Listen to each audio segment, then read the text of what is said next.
आज का हमारा संदेश परमेश्वर के वचन से इब्रानियों 9 अध्याय 24 से 27 पदों तक हमें मिलता है। इब्रानियों 9 अध्याय 24 से 27। क्योंकि मसीह ने उस हाथ के बनाए हुए पवित्र स्थान में, जो सच्चे पवित्र स्थान का नमूना है, प्रवेश नहीं किया, पर स्वर्ग ही में प्रवेश किया, ताकि हमारे लिए और परमेश्वर के सामने दिखाई दे। यह नहीं कि वे अपने आप को बार बार चढ़ाए, जैसा कि महायाजक प्रतिवर्ष दूसरे का लहू लिए पवित्र स्थान में प्रवेश किया करता है। नहीं तो जगत की उत्पत्ति से लेकर उसको बार बार दुख उठाना पड़ता, और युग के अंत में एक ही बार प्रकट हुआ, ताकि अपने ही बलिदान के द्वारा पाप को दूर करे। 27 पर जैसे मनुष्यों के लिए एक बार मरना, उसके बाद न्याय का होना नियुक्त है, वैसे ही मसीह भी बहुतों के पापों को उठा देने के लिए एक बार बलिदान हुआ, और जो लोग उसकी बात जोड़ते हैं उनके उद्धार के लिए दूसरी बार बिना पाप उठाए हुए दिखाई देगा। परमेश्वर का हम धन्यवाद करते हैं, जो अपने प्रबंध को हम सबके जीवन के लिए किस तरह से अंजाम देता है। परमेश्वर ने हमारे जीवन की इस आवश्यकता को देखा, और दुनिया का सबसे बड़ा बलिदान परमेश्वर ने युगों से इसका प्रबंध मानव के लिए कर दिया। बिना बलिदान के हम पापों की क्षमा नहीं पा सकते। बिना बलिदान के परमेश्वर के पास हम लौट नहीं सकते। बिना बलिदान के परमेश्वर से हमारा मेल मिलाप नहीं हो सकता था, और बिना बलिदान के पाप के कारण आई हुई दुश्मनी खत्म नहीं हो सकती। प्रतीक रूप में जरूर पुराने नियम में बैलों का लहू हो, या बछड़ों का लहू हो, या मेमनों का लहू जरूर बहाया गया, लेकिन वो केवल हमारे पापों को ढांकने के लिए था। It was just a covering of our sins. It was not a complete solution, not a complete deliverance to go to heaven. उसके साथ ही उनको आगे परमेश्वर ने जो क्रूस का प्रबंध किया था, अब ये क्रूस जब शायद पुराने नियम में नहीं हो, लेकिन परमेश्वर का मेमना जो परफेक्ट बलिदान है, जो सिद्ध बलिदान है, उसकी तरफ उनका इशारा जरूर व्यवस्था में था। यीशु के बारे में मूसा से लेकर के सारी व्यवस्था, सारे नबी और भजन संहिता की किताब में लिखा। इसलिए जब यीशु ने इमाउस के चेलों से बात किया, तो उसने अपने विषय में मूसा से लेकर उनको समझाया कि परमेश्वर के पुत्र का कैसे आना होगा, कैसे दुख उठाना होगा, और कैसे उसके लहू के बहाए जाने से सारी दुनिया पापों से क्षमा प्राप्त करेगी। तो उनको भविष्य में क्या करना था कि परमेश्वर का मेमना आएगा, मसीहा आएगा, वो अपने लहू के द्वारा हमें स्वर्ग के राज्य में जाने की योग्यता बख्शे। और हम जो क्रूस के बाद पैदा हुए, कम से कम 2000 साल बाद, हम पीछे मुड़ के देखते हैं। वो आगे देखा करते थे, और हम पीछे मुड़ के देखते हैं कि 2000 साल पहले प्रभु यीशु क्रूस पर चढ़ाया गया। हम उस पर विश्वास करते हैं और उद्धार पाते हैं। वो आगे देखकर उद्धार पाते थे, और हम पीछे देखकर। लेकिन फिर भी एक फर्क है, जो आगे देखकर उद्धार पाते थे, उनके पाप ढांपे जाते थे, उनको उस क्रूस पर यीशु के चढ़ने का इंतजार था, उसके प्रचार का इंतजार था, उसकी घोषणा का इंतजार था। और जिस दिन यीशु क्रूस पर मारा गया, वो वहां से आत्मा के उस लोक में उतरा जहां पुराने नियमों के संतों की आत्माएं थी, जिसे अब्राहम की गोद कहते हैं, और उसने वहां प्रचार किया और सबने विश्वास किया, और फिर जैसा तीसरे दिन उसको जीतना था, वो सब आत्माओं को लेकर परमेश्वर के पास पहुंचा है। तो ये यीशु के क्रूस के पर चढ़ाए जाने के तुरंत बाद उसने स्वयं वहां जाकर प्रचार किया और सबने विश्वास किया और परमेश्वर की उपस्थिति में उन्हें पहुंचा दिया। मसीह का बलिदान जैसे यहां पर टाइटल में दिया है, पाप क्षमा का एकमात्र हमारे लिए उपाय है। अवश्य कि स्वर्ग की वस्तुओं के प्रतिरूप इन बलिदानों के द्वारा शुद्ध किए जाएं। कौन से बलिदान?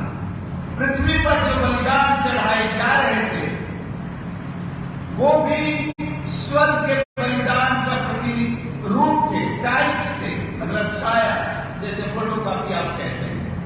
एक होता है ओरिजिनल और दूसरा फोटोकॉपी, वो उसकी छाया प्रति कहते हैं। सो पुराने नियम में वो सब प्रथाएं, वो सारे बलिदान, वो असली बलिदान की फोटोकॉपी, लेकिन असली बलिदान प्रभु यीशु स्वयं बन करके आया और उसने उन सारे बलिदानों को हटाया। जब ओरिजिनल आ जाता है, सारे प्रतिरूप अपने उनका काम या उनकी सेवा समाप्त होती है। अब वही एक्सेप्टेबल है परमेश्वर के सामने, वही मान्य है। और क्योंकि मसीह ने उस हाथ के बनाए हुए पवित्र स्थान में, जो सच्चे पवित्र स्थान का नमूना है, प्रवेश नहीं किया, क्योंकि महायाजक मेमनों का या बछड़ों का लहू लेकर उस हाथ के बनाए हुए, जिसे सुलेमान का मंदिर भी कहते हैं, उसमें प्रवेश करता था, लेकिन यीशु का लहू उसमें प्रवेश नहीं किया।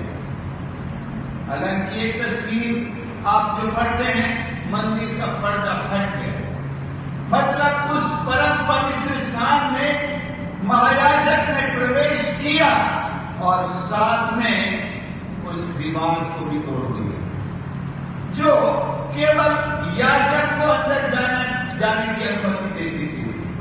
अब हर कोई परम पवित्र स्थान में जाकर अपने बलिदान चढ़ा सकता है, और अब लहू का बलिदान केवल यीशु का, और हम भी उसी बलिदान को लेकर जा सकते हैं। हमको अलग से कोई बलिदान तैयार करने की आवश्यकता नहीं।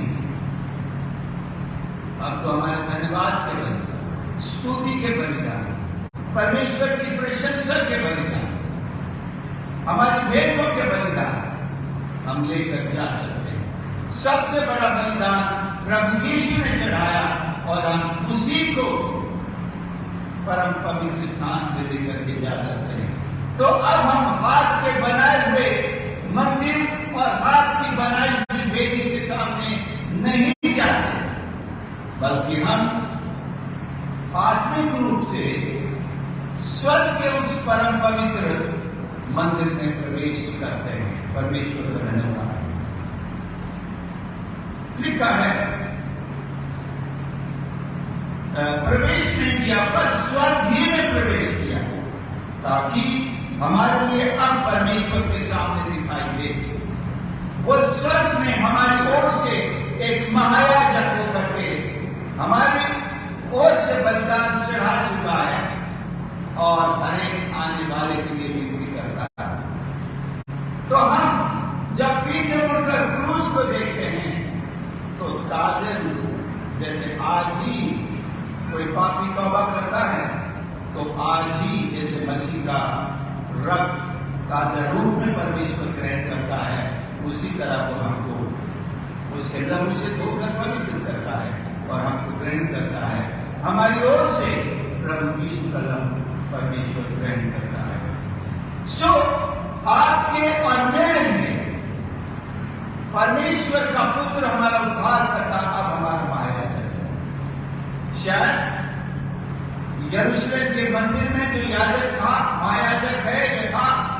वो तो हमको मेंबरशिप भी ना दे। पहली बात तो आप यहूदी नहीं है, आपका तो कोई काम ही नहीं किया। हम उनके मेंबरशिप को नहीं पा सकते थे, हम यरूशलेम के मंदिर में नहीं जा सकते थे। आप तो अन्य जाति, आप तो अगर हम कहें हम मसीह हैं तो यहूदी लोग वैसे भी हमको बोला देंगे तुम्हारा यहाँ क्या था, ये तो यहूदियों का मंदिर, यहूदी लोगों का काम। लेकिन परमेश्वर का धन्यवाद, उसने जो असली मंदिर स्वर्ग में है उसमें आपको और मुझको अपनी भेंट चढ़ाने का, प्रवेश करने का अनुग्रह दे, क्योंकि वो हमारा महायाजक उसी मंदिर में है। और हम सब जिस दिन यीशु ने विजय प्रवेश किया था, उसके साथ जितनी भीड़ थी वो सब के सब मंदिर में चले गए। वहां याजकों महायाजकों को बड़ी तकलीफ हुई, इनको बाहर कराओ, इनको चुप कराओ, कैसे कैसे तरह के लोग अंदर प्रवेश कर रहे हैं। लेकिन तब से परमेश्वर ने, तब से क्रूस पर अपने प्राण बलिदान किए हैं, हमको भी मंदिर में प्रवेश की एक्सेस दी है। शायद आप यरूशलेम के मंदिर में न जा पाए तो कोई आपको दुख नहीं होना चाहिए, क्योंकि जिस मंदिर में प्रवेश होना है उसमें तो परमेश्वर ने आपको मुझको प्रवेश किया है। यह नहीं कि वे अपने आप को बार बार चढ़ावे, जैसा कि महाराजा प्रतिवर्ष दूसरे कलर पवित्र स्थान में प्रवेश किया करता था। बार बार मेमनों का, बार बार बछड़े का यीशु बार बार तब नहीं मारता, उसने एक ही बार। 2000 सालों से लोग उसी एकमात्र बलिदान पर भरोसा करते हुए यीशु से छुटकारा पा रहे हैं, पापों की क्षमा पा रहे हैं, उद्धार पा रहे हैं, परमेश्वर के साथ उनका मेल मिलाप हो जा रहा है, परमेश्वर की शांति पा रहे हैं, परमेश्वर की संतान बन रहे हैं, परमेश्वर की आशीषें पा रहे हैं, परमेश्वर की सामर्थ को पा रहे हैं, परमेश्वर की सेवा के लिए याजक बन रहे हैं। कितनी आशीष है। और ये न केवल यहूदियों को बल्कि सारे संसार के लोगों को मिल रही है। अब कोई बंधन नहीं है, कोई आपसे नहीं पूछेगा। अगर यहूदी भी हो तो भी ऐसा नहीं कि आप मंदिर में घुस जाए, वहां भी पूछा जाएगा कौन से ट्राइब से, क्या हारून के ट्राइब से है? क्योंकि मंदिर में सेवा करने का अधिकार केवल हारून के गोत्र को। आप और मैं अगर यहूदी भी हों और हारून के गोत्र से ना निकले तो बस मंदिर के आंगन में आ सकते हैं, याजक के हाथ में भेंट दे सकते हैं, लेकिन हम पवित्र स्थान, परम पवित्र में तो जा ही नहीं सकते। लेकिन ये काबिलियत परमेश्वर ने आज मुझको और आपको दी है कि हम परम पवित्र स्थान में जा सकते हैं। वो पर्दा जो हमें दूर करता था, रोकता था, अब फट चुका है। केवल यहूदियों के लिए नहीं, सारी दुनिया के लिए जो मसीह पर विश्वास करते हैं, ये पर्दा हट चुका है और हम परमेश्वर के सिंहासन के पास आ सकते हैं, ताकि हम अपने ही बलिदान के द्वारा पाप को दूर, हमारा बलिदान, यीशु का बलिदान अब हमारा बलिदान।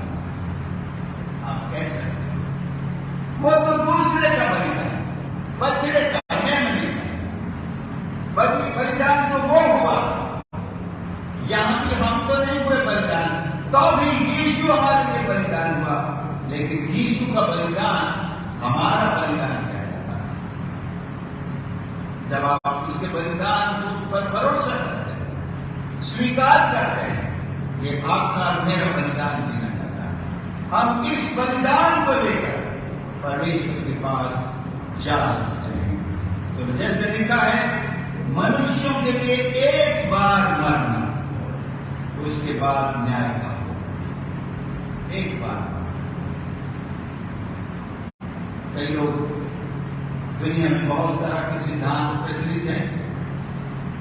एक बार मर गए तो दोबारा फिर दूसरा शरीर लेकर इस दुनिया में लौट के आना है। बाइबल इस सिद्धांत को खारिज करती है। मनुष्य का जन्म भी एक बार और मृत्यु भी एक बार। Only once the man is born into this world and there is only one death, once. लेकिन एक आत्मिक संदर्भ जरूर है, एक दूसरा जन्म जो इसी शरीर में रहते हुए जिसे नया जन्म था, जिसे बोर्न अगेन इंग्लिश में पुनर्जीवन वो है अपने पापों से तौबा करके यीशु को उद्धार करना ग्रहण करना, उसके वचन से नया जन्म लेना। जो निकोदेमस से प्रभु यीशु ने कहा कि जब तक तू जल और आत्मा से न जन्मे, नए सिरे से न जन्मे, तो परमेश्वर के राज्य को देख नहीं सकता। ये है दूसरा जन्म जो मनुष्य को परमेश्वर के राज्य का नागरिक बनाता है, स्वर्ग का नागरिक बनाता है। और दूसरा कोई जन्म नहीं है। जैसा कहा जाता है, मैंने तो गिनती नहीं लगाई, 84 लाख स्पीसीज इस दुनिया में है। और दर्शन शास्त्र कहता है हर आत्मा को हर योनि में, हर स्पीसी में एक बार जन्म लेना है। कोई अच्छे काम करता है तो मानव जन्म में बार बार लिया जाता है, लेकिन कब तक? जब तक उसकी आत्मा का मोक्ष न हो जाए और वो परमेश्वर के साथ एक न हो जाए। हम सावधान रहें ऐसी शिक्षाओं से जो मनुष्य के तत्व ज्ञान पर आधारित है। परमेश्वर ने अपना ज्ञान प्रकट किया है। अगर आप बाइबल को न मानना चाहें, आपके आत्मा में भी उसने प्रकट किया है, आपके विवेक में भी प्रकट किया है। उससे भी आप परमेश्वर की सच्चाई की खोज शुरुआत कर सकते हैं, लेकिन आपकी खोज मुकम्मल होगी परमेश्वर के वचन। जो आपको सिखाता है मनुष्य का जन्म एक बार और एक बार नहीं मिलता, और उसके बाद ये आत्मा परमेश्वर के पास इसको खड़ा होना है। इसके खड़े होने के दो कारण हैं, दो में से एक, दोनों में। अगर आपने उद्धार पा लिया है तो आप परमेश्वर के साथ हो जाएंगे, उससे प्रतिफल पाकर अनंत काल तक परमेश्वर के साथ रहने के लिए। अगर आपने उसके उद्धार को ठुकराया है, इनकार किया है, फिर उसकी अदालत का सामना करके उस अलगाव में, सेपरेशन में, जिसे नर्क भी कहते हैं, दोज़ख कहते हैं, आग की झील कहते हैं, वहां हमेशा हमेशा तड़पते रहना होगा। सो उससे बचने का क्या उपाय है? उपाय है आज ही अपने पापों से तौबा करके प्रभु यीशु को उद्धार करता स्वीकार करके उस मेमने के लहू को परमेश्वर के दुहाई दे करके हम अपने आप को बचा सकते हैं। आप बचा सकते हैं। मसीह बहुतों के पापों को उठा लेने के लिए एक बार बलिदान, अब रोज नया बछड़ा या नया मेमना ढूंढने की आवश्यकता नहीं है। उसका लहू रोज नए पापी के लिए भी उतना ही प्रभावशाली है जितना वो 2000 साल पहले जिस दिन यीशु का लहू बहाया गया था उस दिन प्रभावशाली था। आज भी 100% उतना ही प्रभावशाली है हर नए पापी को छुड़ाने के लिए, पापों से धोने के लिए, परमेश्वर की संतान बनाने के लिए, परमेश्वर के सामने स्वीकार किए जाने के लिए वो इफेक्टिव है। It does not lose its effect। एक जैसे वो हम MST बनाते हैं ट्रेन पे हर महीने पूरे महीने यात्रा करने का, तो उसमें तारीख आती है 6 मई से 5 जून तक इफेक्टिव प्रभाव। आप 6 मई से लेकर 5 जून तक रोज इटारसी से भोपाल आना जाना कितनी भी प्रकार का हो जाता, लेकिन 5 जून को उसकी म्याद खत्म, इट स्टॉप्स इट्स इफेक्टिवनेस। लेकिन यीशु के लहू का प्रभाव जिस दिन वो क्रूस पर चढ़ाया गया उस दिन से लेकर आज भी प्रभावी है। लेकिन मैं सोचता हूं इसकी म्याद है। जब प्रभु बादलों पर आएंगे, दूसरा आगमन होगा, तब उसकी म्याद को रोक देंगे। महाक्लेश के 7 साल तक भी इसकी म्याद जारी रहेगी। कलीसिया तो उससे पहले उठा ली जाएगी, लेकिन कई लोग जो आज मजाक में लेते हैं, ईसाई लोग तो कुछ भी बोलते हैं, एंटी क्राइस्ट आएगा, मसीह आएगा, चर्च खाली जाएगी, बादलों पर रहेंगे, कुछ भी बोलते। इनका सारा मजाक, इनके सारे ये इस प्रकार की तरफ से दूर हो जाएंगे जब सच में ये घटना घटित होगी और सब कोई ये देख रहे पूछने लगेगा, आजकल चर्चेस खाली पड़े, वो पुराने लोग दिखाई नहीं देते, कुछ नए लोग चर्चेस में आ रहे हैं। मैं सोचता हूं अगर चर्च खाली भी पड़ा होगा तो किसी की हिम्मत नहीं होगी इस पर कब्जा करने, या एंटी क्राइस्ट हो सकता है चर्च का इस्तेमाल और किसी बुरे काम में करने की इजाजत दे रहे। लेकिन फिर भी यीशु के लहू का प्रभाव 7 साल तक प्रभु और ज्यादा करेंगे कि जो कोई तौबा करेगा वो उद्धार पाएगा। प्रकाशित वाक्य 6 अध्याय में पढ़ते, आगे भी पढ़े, उन दिनों में जो विश्वास करेंगे उनके सर कलम काट दिए, क्योंकि ख्रीस्त विरोधी इस बात को बर्दाश्त नहीं करेगा। वो चाहेगा सब उसकी छाप लें, सब उसका नाम लें और उससे लेन देन करें, और जो कोई उसकी छाप नहीं लेगा फिर काल चाल उसके घर नहीं पहुंचेगा, बाजार में कोई लेन देन नहीं करेगा। अगर आपकी जेब में पैसे भी होंगे, दुकानदार तो मना है, वो ले नहीं सकता, क्योंकि कैश बैंक में डिपॉजिट होगा ही नहीं, ऑनली डिजिटल करेंसी। वो चिप लगी होगी, हाथ में हो या माथे पर कहीं भी होगी, उसी से आपके लिए दरवाजा भी खुलेगा, उसी से बैंक में एंट्री होगी, उसी से दुकान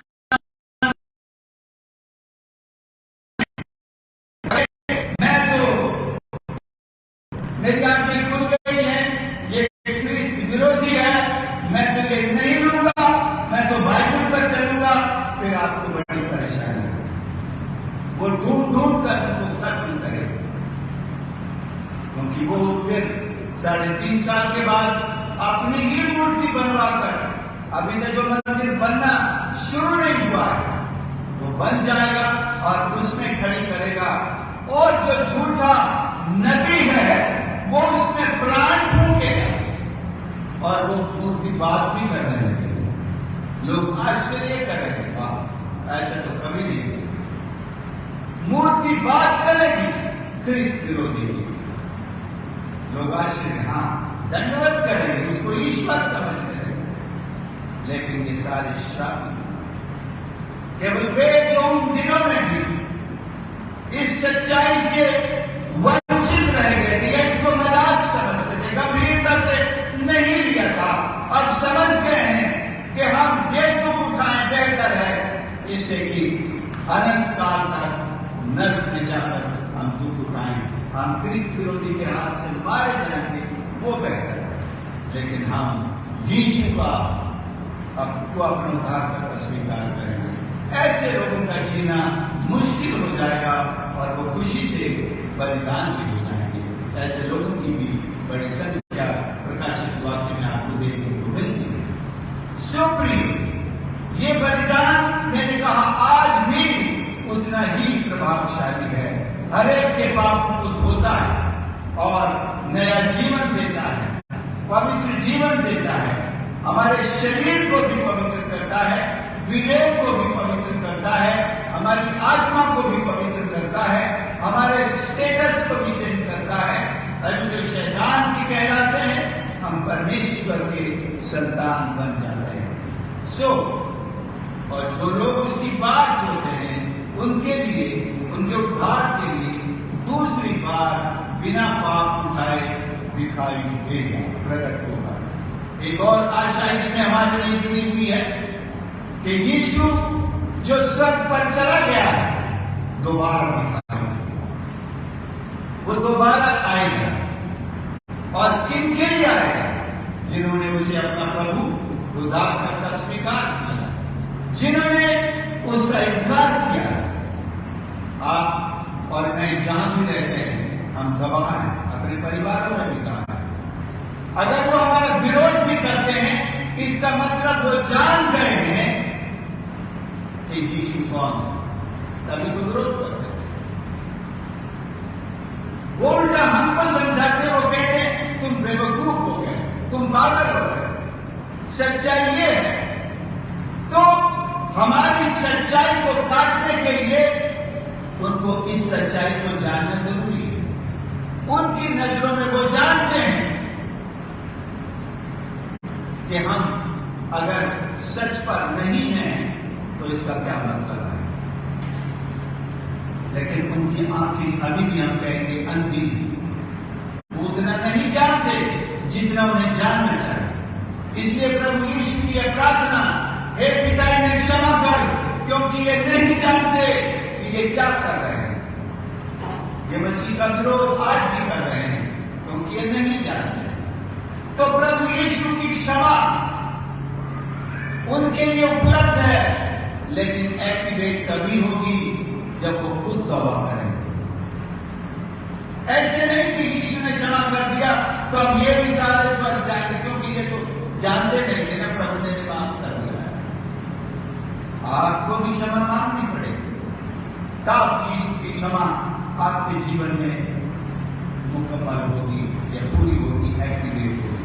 सो प्रियो, मसीह यीशु ने हम सबके लिए एक बड़ा कीमती बलिदान दिया है। वो आज भी प्रभावशाली है, सारे पापों को धोता है और सारी दुनिया के लिए, हर कौम के लिए, हर जाति के लिए उपलब्ध है और उनको परमेश्वर की संतान बनाता है।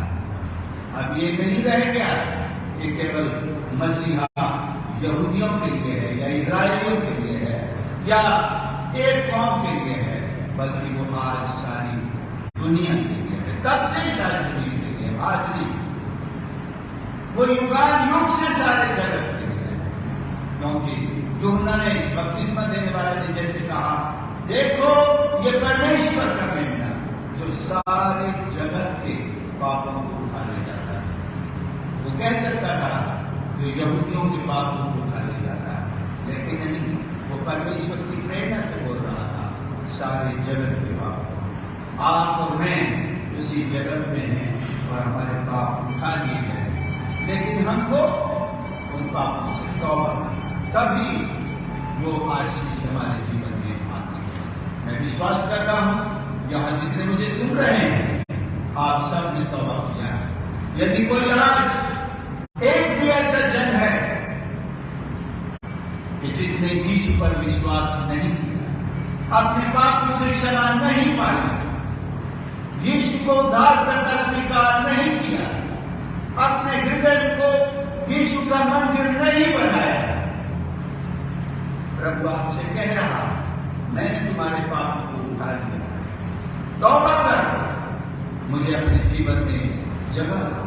मैं तुम्हारे हृदय में आऊंगा, तुम्हारे साथ भोजन करूंगा।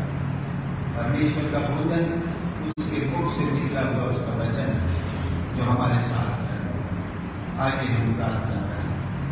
प्यारे प्रभु हमारे परमेश्वर, हम धन्यवाद करते हैं आपके इस पवित्र वचन के लिए जो प्रतिदिन हमें स्वर्ग के